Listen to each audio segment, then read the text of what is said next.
This is the Iowa Weather Report for Saturday, February 22nd, 2014. And now our first look at the 0Z GFS model run. So at noon today, we have this big upper level feature. That's the weakening and filling low pressure center that came through a couple days ago with the snow and rain and thunderstorms. It's over northern and eastern or northern Ontario province, moving into James Bay and slowly stalling and weakening. And around it, the cold air is just coming from northern Canada, sweeping southeastward. Today, it'll be highs in the upper teens north to near 40 in the south, but the cold air is going to win the battle. Highs in the teens and 20s mainly here on Sunday. Both today and tomorrow, we'll see partly to mostly sunny skies. More clouds across the south with a frontal system that'll be trying to get its act together. It'll be moving a little bit closer to us here on Monday as a disturbance comes in from the west. This could bring us some light snow. Few inches possible, maybe an inch or two. We'll get a better pinpoint on that later this weekend. After that, the high pressure really comes straight southward. Temperatures down into the teens to lower 20s for highs. Lows at or below zero once again. Some lake effect snow in the lake. Some rain across the south. And that cold air, well, it's just going to stay entrenched for the rest of the week. Wednesday morning could be below zero, maybe single digits in lower teens in metro areas, highs in the teens to lower 20s. It'll still be the same here on Thursday, highs in the teens and 20s, lows in the single digits above or below zero, with mainly clear skies at night and mostly sunny to sunny skies during the day. But then it starts to get a little bit more interesting here. Friday, a system comes in, a little disturbance, may bring us some light snow or a few flurries.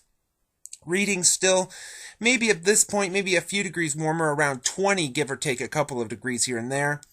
And then the flow becomes a little more zonal and even southwesterly here as we go into next weekend.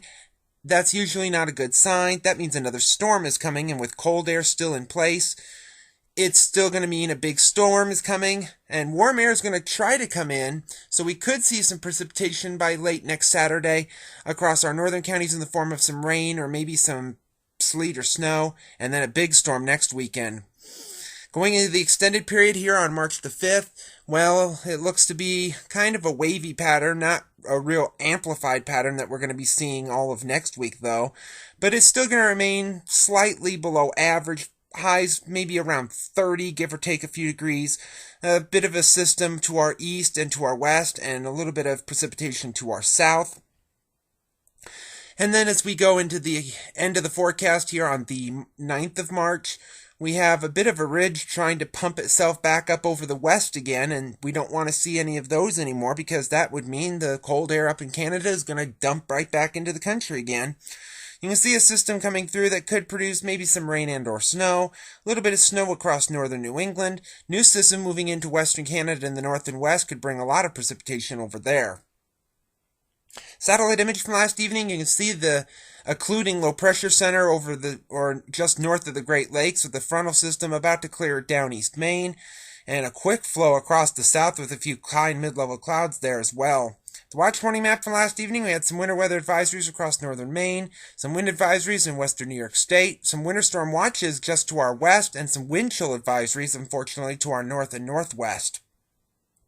QPF chart precipitation over the next 5 days through Wednesday evening at 6 o'clock, showing that precipitation around here is going to be fairly minimalistic, maybe a tenth of an inch here or there. Some parts may not get anything, and of course this will all be in the form of some light snow.